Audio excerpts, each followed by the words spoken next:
Conceptual question number 8. According to the equation of capacitance of a capacitor, capacitance is numerically equal to the ratio between charge stored on one of its plates and potential difference between its plates. Thus, its value depends upon amount of charge and potential difference. Capacitance of a capacitor के equation से हम जानते हैं कि capacitance equal है charge divide by potential difference के। क्या capacitance की वैल्यू चार्ज और पोटेंशियल डिफरेंस की वैल्यू के ऊपर डिपेंड करेगी या डिपेंड करती है?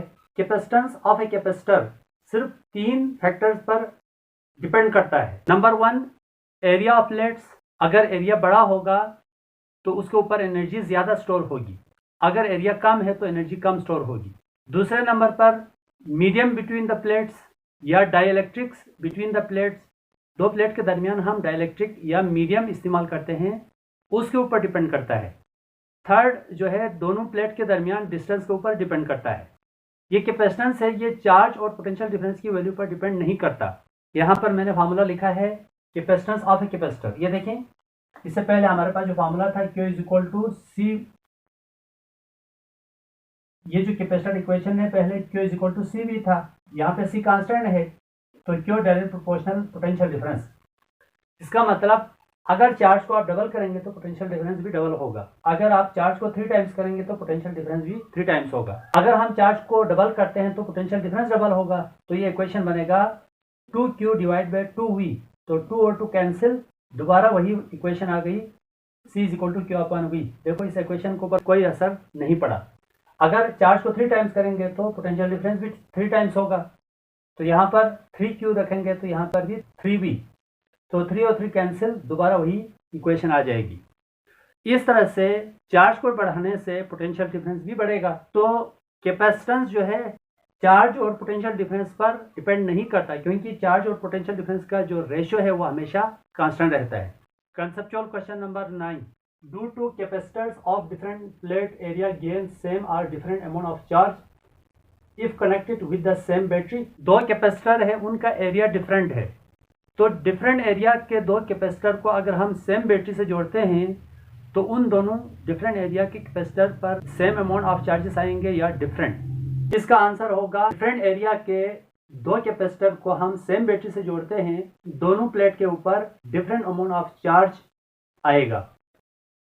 जिसके एरिया बड़ा होगा उसके ऊपर ज्यादा चार्ज आएगा, जिसका एरिया कम होगा, स्मॉल होगा, उसके ऊपर कम चार्ज आएगा। Capacitance of parallel plate. Parallel combination अलग है, पैरेलल प्लेट कैपेसिटर अलग है। चाहे कॉम्बिनेशन पैरेलल हो चाहे सीरीज हो, दोनों में कैपेसिटर के जो प्लेट्स है वो पैरेलल होते हैं। देखिए यहाँ पर ऐसे, ये पैरेलल, चाहे सीरीज कॉम्बिनेशन हो चाहे पैरेलल कॉम्बिनेशन हो, कैपेसिटर के प्लेट्स हमेशा पैरेलल होते हैं। और पैरेलल प्लेट कैपेसिटर के लिए कैपेसिटेंस का ये फार्मूला है C is equal to area epsilon naught divide by D। Area of plate, epsilon dielectric या medium between two plates, D separation between the plates. Epsilon naught तो constant है same medium में, तो according to given condition epsilon naught और distance constant है, इनको change नहीं कर रहे हैं, तो वेरिएबल होगा एरिया। कैपेसिटेंस है वो डायरेक्ट प्रोपोर्शनल होता है एरिया के। जिसका एरिया बड़ा होगा उसका कैपेसिटेंस ज्यादा होगा, वो प्लेट जिसका एरिया बड़ा होगा उसके ऊपर ज्यादा चार्ज आएगा, और जिसका एरिया कम होगा उसके ऊपर कम चार्ज आएगा। क्योंकि कैपेसिटेंस जो है चार्ज को गेन करने की सलाहियत को हम कैपेसिटेंस कहते हैं, या एनर्जी स्टोर करने की सलाहियत को हम कैपेसिटेंस कहते हैं। Conceptual question number 10. A device has a capacitance of 250 nanocoulomb. You are asked to decrease its capacitance to 15 nanocoulomb. How can you get it? By connecting another capacitor with it. एक device है, उसका जो capacitance है वो हमारे पास 250 नैनोकूलम है। आपसे कहा गया है कि इस डिवाइस की कैपेसिटेंस को 50 नैनोकूलम तक कम करने के लिए कहा गया है आपसे। How can you get it? By connecting another capacitor with it. तो एक और कैपेसिटर को इस डिवाइस के साथ जोड़ना है, जोड़कर उसकी कैपेसिटेंस को कम करना है। तो दूसरे कैपेसिटर को इस डिवाइस के साथ कैसे जोड़कर हम कैपेसिटेंस को कम कर सकते हैं? कैसे जोड़कर कम करने का मतलब ये है, ये जो दूसरे कैपेसिटर है इस डिवाइस के साथ सीरीज में जोड़ेंगे तो इस डिवाइस का कैपेसिटेंस कम होगा, या पैरेलल में जोड़ेंगे तो इस डिवाइस का कैपेसिटेंस कम होगा। यानी कि इस कैपेसिटर को, सेकंड कैपेसिटर को सीरीज में जोड़ना पड़ेगा डिवाइस के साथ या पैरेलल में जोड़ना पड़ेगा, यह हमने बताना है। टॉपिक पढ़ चुके हैं हम, ऑलरेडी जानते हैं कि कैपेसिटर को अगर कम करना है तो उसको सीरीज में जोड़ना होता है। अगर आप पैरेलल में कैपेसिटर्स को जोड़ेंगे, डिवाइस उसको हम पैरेलल में जोड़ते हैं तो कैपेसिटर को हम पैरेलल में जोड़ते हैं तो उसकी एनर्जी स्टोर करने की सलाहियत बढ़ जाती है, कैपेसिटेंस बढ़ जाता है।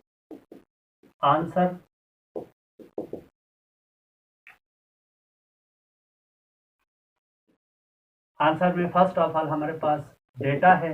इनिशियल कैपेसिटेंस को हमने C1 से शो किया है, ये 250 नैनो कूलम है। नैनो प्रीफिक्स 10⁻⁹, तो नैनो की जगह हमने नैनो की वैल्यू पुट किया तो C1 = 250 × 10⁻⁹ coulomb. Final capacitance C equivalent 50 nano coulomb. Final capacitance जो है उसको हमने C इक्विवेलेंट से जाहिर किया और ये 50 नैनो कूलम है। नैनो 10⁻⁹, तो C equivalent = 50 × 10⁻⁹ coulomb. Capacitance of other capacitor, जो बाहर से उस डिवाइस के साथ हम कनेक्ट कर रहे हैं, उस कैपेसिटर की जो कैपेसिटेंस है उसको हमने C2 से शो किया है और ये हमने फाइंड करना है। तो हम जानते हैं सीरीज में कैपेसिटर को जोड़ने से कैपेसिटेंस की वैल्यू कम होती है, तो हम फार्मूला लगाते हैं सीरीज कॉम्बिनेशन का। Series combination of capacitor 1 divided by C equivalent is equal to 1 divided by C1 plus 1 divided by C2। 1 divided by C equivalent है 50 multiplied by 10⁻⁹। C1 है 250 multiplied by 10⁻⁹ plus 1 upon C2। C2 as it is find करना है। अब 1 divide by 250 minus 1 divide by 250 multiply by 10⁻⁹, इसको equal to इस side पे लेके आएंगे तो यहाँ पर माइनस आ जाएगा। 1 divide by 50 multiply by 10⁻⁹ minus 1 divide by 250 multiply by 10⁻⁹ is equal to 1 divide by C2। यहाँ से 10⁻⁹ को कॉमन ले लें, 10⁻⁹ को मैंने कॉमन लिया तो अंदर बचा है 1 divide by 50 minus 1 divide by 250 is equal to 1 divide by C2। तो 1 डिवाइड बाई -9, 250 और 50 का एलसीएम 250, 50 5 ज़ा 250 माइनस 50 250 1 ज़ा 250 1 1 ज़ा 1 divide by C2। Further simplifying हुई है 1 डिवाइड बाई 10⁻⁹, 5 में से 1 को माइनस करें 4 डिवाइड बाई 250 1 अपॉन C2 को हम लिख सकते हैं 4 divide by 250 multiply by 1 divide by 10⁻⁹ C2 1 divide by C2। आप क्रॉस मल्टीप्लिकेशन करें, ये जो 250 और 10⁻⁹ इस साइड पे आके डिनोमिनेटर में आ जाएगा और 4 और C2 को एक्सचेंज करें तो ये C2 की वैल्यू आएगी C2 is equal to 250 multiply by 10⁻⁹ divide by 4। 250 को 4 से डिवाइड करें, 250 डिवाइड बाई 4 तो ये वैल्यूज आ रही है C2 is equal to 62.5 10⁻⁹ coulomb. अब C2 is equal to 62.5 nano coulomb. Hence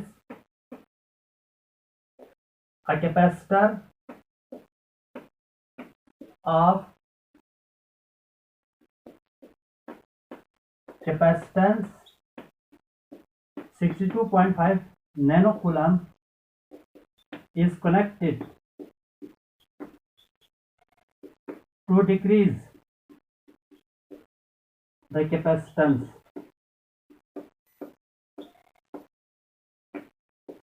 to 15 nano coulomb।